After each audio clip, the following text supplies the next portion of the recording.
Hello everyone, welcome to mindset classes. আজকের ক্লাসে আমরা ডিসকাস করব ওয়েস্ট বেঙ্গলের এগ্রিকালচার এবং ইন্ডাস্ট্রি নিয়ে।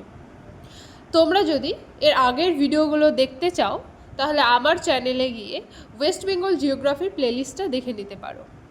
এই টপিকটি থেকে ওয়েস্ট বেঙ্গলের যে কোনো এক্সামে কোশ্চেন আসে, তাই এই টপিকটি তোমরা যদি একবার পড়ে নাও তাহলেই তোমরা সেই অ্যান্সারগুলো করতে পারবে।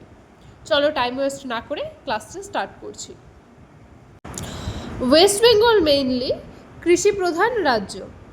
এখানে টোটাল যা জমি রয়েছে তার 68% রয়েছে কৃষির আন্ডারে, অর্থাৎ এখানে টোটাল জিওগ্রাফিক্যাল এরিয়ার 68% জায়গাতে চাষবাস করা হয়। নেক্সট দেখো, ওয়েস্ট বেঙ্গলের ক্রপিং ইন্টেন্সিটি কত? 184%। এবার তোমাদের মনে কোশ্চেন আসতে পারে ক্রপিং ইন্টেন্সিটিটা কি? ক্রপিং ইন্টেন্সিটি হলো কোনো জমিতে বছরে কতবার ফসল চাষ করা হয় সেটাকে বলা হয় কি ক্রপিং ইন্টেন্সিটি। 100% হলে মানে বছরে একবারই চাষ করা হয়, 200% হলে বছরে দুবার চাষ করা হয়। এখানে যে 184% আছে এটা গড় হিসাবে আছে, গড়ে 184% হলো ওয়েস্ট বেঙ্গলের ক্রপিং ইন্টেন্সিটি। ক্রপিং ইন্টেন্সিটিকে বাংলাতে বলা হয় কি কৃষি ঘনত্ব বা শস্য নিবিড়তা। নেক্সট আমরা দেখব ওয়েস্ট বেঙ্গলে মেইনলি কোন কোন ফসল চাষ হয়, অর্থাৎ মেজর ক্রপস ওয়েস্ট বেঙ্গলের কী কী। দেখো এখানে আমরা ক্যাটেগরি ওয়াইজ দেখে নেব। ফুড ক্রপসের মধ্যে কী কী আছে? রাইস, হুইট, মেইস, পালসেস আর পটেটো। ক্যাশ ক্রপস কী কী আছে? জুট, টি, সুগার কেন। অয়েল সিডসের মধ্যে রয়েছে মাস্টার্ড, সিসেমি, গ্রাউন্ডনাট। ফাইবার ক্রপের মধ্যে রয়েছে জুট। আর হর্টিকালচারে রয়েছে কী কী? ভেজিটেবলস, ম্যাঙ্গো, বানানা, পাইনঅ্যাপল এইগুলো। আর স্পাইসেসের মধ্যে রয়েছে জিঞ্জার, কার্ডামম, টার্মেরিক। এটা জাস্ট একবার তোমরা গো থ্রু করে নিও, এখান থেকে সেরকম কোশ্চেন আসার মতো নেই, জাস্ট একবার দেখে নিও তাহলেই হবে। এরপর দেখো রাইস। রাইস হলো ওয়েস্ট বেঙ্গলের মেইন ফুড ক্রপ। আমরা সবাই জানি বাঙালিরা বেশি ভাত খায়, এখান থেকে তোমরা এটা মনে রাখতে পারো ওয়েস্ট বেঙ্গলে সবথেকে বেশি ধান চাষও হয়। টোটাল ইন্ডিয়ার মধ্যে ওয়েস্ট বেঙ্গলে সবথেকে বেশি ধান চাষ হয়। ওয়েস্ট বেঙ্গলে মেইনলি 3 ধরনের ধান চাষ হয়, আউশ, আমন আর বোরো। এখান থেকে কোশ্চেন হয় আউশ ধান কোন সময়টাতে চাষ হয় বা আমন ধান কোন সময়টাতে চাষ হয়, এটা একবার তোমরা দেখে নেবে। আউশ ধান মেইনলি সামার বা আর্লি মনসুনে হয়, আর আমন ধান কখন হয়? মেইন যে মনসুন টাইমটাতে তখন হয় কি আমন ধান। আর বোরোটা উইন্টার বা সামারের ইরিগেটেড ক্রপ। এটা ওয়েস্ট বেঙ্গলের মধ্যে সবথেকে বেশি যেই ডিস্ট্রিক্টে ধান চাষ হয় সেটা হলো পূর্ব বর্ধমান। এখানে এটা অ্যাড করা হয়নি, কিন্তু তোমরা এটা নোট করে রাখবে, এটা পরীক্ষায় কোশ্চেন আসে। আর পূর্ব বর্ধমানে সবথেকে বেশি ধান চাষ করা হয় বলে পূর্ব বর্ধমানকে কি বলা হয়? ওয়েস্ট বেঙ্গলের ধানের গোলা বা বাউল অফ রাইস। পরীক্ষা এক ধরনের কোশ্চেন আসে যে কোন ধান চাষের জন্য কেমন টেম্পারেচার দরকার বা কীরকম মাটি দরকার, এসব নিয়ে আমি এই ক্লাসে ডিসকাস করছি না। আমরা যখন ইন্ডিয়ান জিওগ্রাফি পড়ব তখন আমি সেখানে সব কিছু ডিটেলসে বলবো। তো আপাতত তোমরা এটাই দেখে নাও। এখন দেখো ওয়েস্ট বেঙ্গলের এগ্রিকালচারাল রিজিয়নগুলো। নর্থ বেঙ্গলে মেইনলি কী কী চাষ হয়? টি, রাইস, জুট, মেইস, পাইনঅ্যাপল আর কিছু হর্টিকালচারাল ক্রপস। আর সমভূমি অঞ্চলে কি চাষ হয়? গাঙ্গেটিক প্লেনে রাইস, জুট, হুইট, পটেটো আর ভেজিটেবলস। ওয়েস্টার্ন প্লেটিউ রিজিয়নে কী কী হয়? রাইস, পালসেস, অয়েল সিডস এগুলো হয় ওয়েস্টার্ন প্লেটিউ রিজিয়নে। আর সুন্দরবন অঞ্চলে কী কী হয়? রাইস, ভেজিটেবলস, হর্টিকালচারাল ক্রপস এইগুলো হয় সুন্দরবন রিজিয়নে। দেখো রাইসটা তোমরা সব জায়গাতেই কমন দেখতে পাচ্ছ। তো ওয়েস্ট বেঙ্গলে তোমরা জানো সবথেকে বেশি ধান চাষ হয়। এখন আমরা কয়েকটা ইম্পর্টেন্ট ওয়ান লাইনার্স দেখে নেব, এখান থেকে পরীক্ষাতে কোশ্চেন হয়। প্রিন্সিপাল ফুড ক্রপ কি ওয়েস্ট বেঙ্গলের? রাইস, আর ফাইবার ক্রপের মধ্যে হলো জুট। প্ল্যান্টেশন ক্রপ টি। সবথেকে ভালো টি চাষ কোথায় হয়? দার্জিলিংয়ে। আর হর্টিকালচারাল প্রোডাক্টসের মধ্যে কী কী আছে?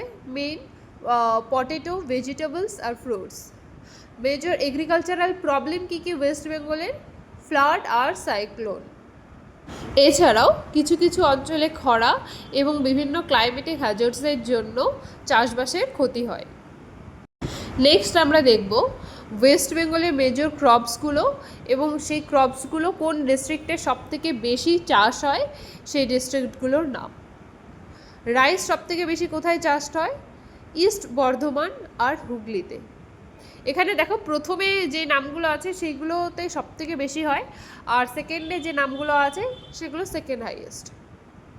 পটেটো বর্ধমান, তারপর Hooghly. Mustard Medinipur. Wheat Murshidabad Nadia. Jute Nadia Murshidabad. Tea, এটা most common question, tea Darjeeling, তারপরে Jalpaiguri. Sugar cane Murshidabad Birbhum. Green chilli South 24 Parganas Murshidabad. Orange Darjeeling Jalpaiguri. Pineapple Jalpaiguri Coochbehar. পান চাষ, এটা পরীক্ষাতে অনেকবার আসে, পান চাষ সবথেকে বেশি কোথায় হয়? ইস্ট মেদিনীপুরে, তারপর নদিয়াতে। ম্যাঙ্গো মালদা, এটা আমরা সবাই ছোটোবেলা থেকে জানি, মালদার আম বিখ্যাত। গোয়াভা সাউথ 24 পরগনার বারুইপুরে সবথেকে ভালো গোয়াভার চাষ হয়। Next watermelon south 24 Pargana east Medinipur. Cinchona চাষ সবথেকে ভালো হয় কোথায়? দার্জিলিংয়ে, এবং দার্জিলিংয়ে শুধু সিঙ্কোনা চাষ হয় ওয়েস্ট বেঙ্গলের মধ্যে, দার্জিলিংয়ের মংপোতে। Silk Malda Murshidabad. Cardamom Darjeeling. Cashew Medinipur. Pulses Nadia Bardhaman. Ginger Darjeeling. Corn Purulia Bankura.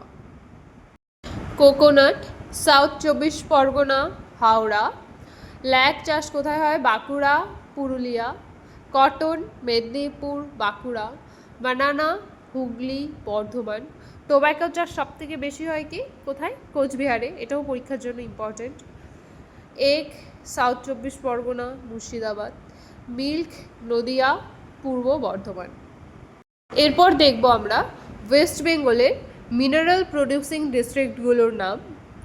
কোল সবথেকে বেশি কোথায় উৎপন্ন হয়? পশ্চিম বর্ধমানের রানীগঞ্জ, আসানসোল, রামনগরে। বাঁকুড়া জেলার মেজিয়াতে। পুরুলিয়ার নিতুরিয়া। ফায়ার ক্লে সবথেকে বেশি কোথায় হয় উৎপন্ন? পশ্চিম বর্ধমানের রানীগঞ্জে। চায়না ক্লে বীরভূমের মোহাম্মদবাজার, বাঁকুড়ার খাতড়া, পুরুলিয়ার ঝালদা। ম্যাঙ্গানিজ পশ্চিম বর্ধমানের বেলপাহাড়ি, পুরুলিয়ার পাহাড়পুর। আয়রন ওর অর্থাৎ আকরিক লোহা পশ্চিম বর্ধমানে, পুরুলিয়ার ঝালদাতে, বীরভূমে, বাঁকুড়ার পোড়াপাহাড়ে। লাইমস্টোন, এটা পরীক্ষা অনেকবার এসেছে, ইভেন নেক্সট পরীক্ষার জন্য ইম্পর্ট্যান্ট। লাইমস্টোন সবথেকে বেশি উৎপন্ন হয় আলিপুরদুয়ার ডিস্ট্রিক্টে, তারপর জলপাইগুড়ি, পুরুলিয়া জেলার ঝালদা, হাঁসদা পাহাড় এগুলোতে। ডলোমাইট সবথেকে বেশি উৎপন্ন হয় আলিপুরদুয়ার ডিস্ট্রিক্টে, বক্সা জয়ন্তী পাহাড়ে, তারপরে জলপাইগুড়িতে। উলফার্ম বাঁকুড়ার ঝিলমিল পাহাড়ে। Copper Darjeeling Jalpaiguri. Phosphate rock পুরুলিয়ার চিরুগোড়াতে। নেক্সট অ্যাসবেস্টস, এটা কোথায়? পশ্চিম মেদিনীপুরে। এখন আমরা দেখব ওয়েস্ট বেঙ্গলের ইন্ডাস্ট্রি নিয়ে। ওয়েস্ট বেঙ্গলের মেজর ইন্ডাস্ট্রিয়াল রিজিয়নগুলো কী কী? কলকাতা হাওড়া, এখানে সাধারণত ইঞ্জিনিয়ারিং, লেদার, কেমিক্যাল, আইটি এবং টেক্সটাইল ইন্ডাস্ট্রি দেখা যায়। দুর্গাপুর আসানসোলে iron and steel, coal, engineering আর কেমিক্যালস। হলদিয়াতে কি? পেট্রোকেমিক্যালস, পেট্রোলিয়াম, এসব ইন্ডাস্ট্রিগুলো দেখা যায়। আর হুগলি ইন্ডাস্ট্রিয়াল বেল্টে কি দেখা যায়? Jute, engineering, textile. দার্জিলিং ডুয়ার্সে দেখা যায় টি। বানতলাতে লেদার এবং leather products. Salt Lake New Town IT. এই রিজিয়নগুলো তোমরা একবার দেখে নেবে, কোন রিজিয়নে কী ধরনের ইন্ডাস্ট্রি দেখা যায়। নেক্সট আমরা একটা একটা করে ইন্ডাস্ট্রিগুলো একটু ডিটেলসে দেখব। জুট ইন্ডাস্ট্রি, ইন্ডিয়াতে সবথেকে বেশি পাট চাষের হয় ওয়েস্ট বেঙ্গলে। ওয়েস্ট বেঙ্গলে মেনলি হুগলি রিভার সাইডে জুট ইন্ডাস্ট্রিটা মেনলি গড়ে উঠেছে। ইম্পর্টেন্ট সেন্টারগুলো কী কী? টিটাগড়, রিষড়া, নৈহাটি, শ্রীরামপুর, ভদ্রেশ্বর, বজবজ, এগুলো হলো মেজর জুট ইন্ডাস্ট্রি সেন্টার। এরপরে রয়েছে টি ইন্ডাস্ট্রি। মেজর টি ইন্ডাস্ট্রি এরিয়াগুলো কী কী? দার্জিলিং, জলপাইগুড়ি আর আলিপুরদুয়ার। আমরা সবাই জানি দার্জিলিংয়ের চা ইন্টারন্যাশনালি ফেমাস।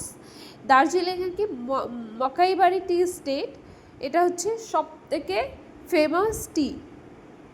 তারপরে কি আছে? Iron and steel industry. Major সেন্টারগুলো কী কী?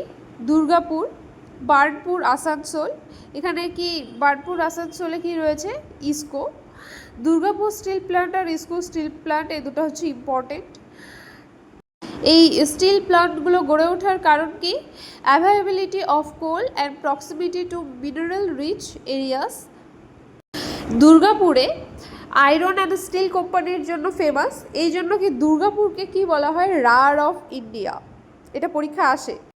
এরপর দেখো কটন টেক্সটাইল ইন্ডাস্ট্রি। ইন্ডিয়াতে ফার্স্ট কবে cotton textile company set up হয়েছিল? 1818-তে, অর্থাৎ 1818 সালে হাওড়া জেলার ঘুষুরিতে। আর কোম্পানিটার নাম কি ছিল? Fort Gloucester. এই ইম্পর্টেন্ট, এটা পরীক্ষার জন্য। কত সালে গড়ে উঠেছিল, কোম্পানির নাম কি, কোথায় গড়ে উঠেছিল, এটা একটু ভালো করে দেখে নেবে। এছাড়াও ইম্পর্টেন্ট সেন্টারগুলো কী কী cotton textile industry? Kolkata, Howrah, Nadia, Murshidabad. Next paper industry. ইন্ডিয়াতে ফার্স্ট পেপার মিল কবে সেট আপ হয়েছিল? 1832 সালে শ্রীরামপুরে। ইম্পর্টেন্ট পেপার ইন্ডাস্ট্রি সেন্টারগুলো কী কী? টিটাগড়, নৈহাটি, বাঁশবেড়িয়া, ত্রিবেণী, চাকদাহ, এইগুলো। এরপর কি রয়েছে? পেট্রোকেমিক্যাল এবং কেমিক্যাল ইন্ডাস্ট্রি। পেট্রোকেমিক্যাল ইন্ডাস্ট্রির জন্য হলদিয়া ফেমাস। এখানে কি কি হয়? পেট্রোকেমিক্যাল ইন্ডাস্ট্রি, পেট্রোলিয়াম রিফাইনিং হয় বা বিভিন্ন পেট্রোকেমিক্যালস তৈরি হয় এবং প্লাস্টিক তৈরি হয়। এরপর দেখো আমরা এক্সাম পয়েন্ট অফ ভিউ থেকে কিছু ইম্পর্টেন্ট পয়েন্টস দেখে নেব। ওয়েস্ট বেঙ্গলে মেজর জুট ইন্ডাস্ট্রিয়াল রিজিয়ন কোনটা? Hooghly river bank. আর major iron and steel centre হলো Durgapur, Burnpur. Major coalfield Raniganj. Major petrochemical centre Haldia. Major tea producing region Darjeeling, Dooars. Railway locomotive factory Chittaranjan. West বেঙ্গলের একমাত্র চিত্তরঞ্জনেই রেলওয়ে লোকোমোটিভ ফ্যাক্টরি রয়েছে, এটা পরীক্ষার জন্য খুব important. Next important leather industry Bantala, Kolkata. Engineering industry Howrah. আর রেল ওয়াগন তৈরি হয় কোথায়? কুলটিতে। This is all for today. আমাদের ওয়েস্ট বেঙ্গল জিওগ্রাফির এটাই লাস্ট ক্লাস। এরপর আর যেসব কিছু বাকি আছে 100% কখনোই ক্লাসে করানো যায় না, তার জন্য আমাদের এমসিকিউ সলভ করা প্রয়োজন। নেক্সট ক্লাসে আমরা এমসিকিউ সলভ করব। তাহলে আমাদের যে যে পয়েন্টসগুলো মিস গিয়েছে সেই পয়েন্টসগুলো আমাদের ক্লিয়ার হয়ে যাবে এবং পরীক্ষাতে কী ধরনের কোশ্চেন আসে আমাদের সেটাও ক্লিয়ার হয়ে যাবে। যদি এই ভিডিওটি তোমাদের ভালো লেগে থাকে তাহলে ভিডিওটিকে লাইক করে দিও, চ্যানেলটিকে সাবস্ক্রাইব করে দিও। This is all for today. Bye bye, take care.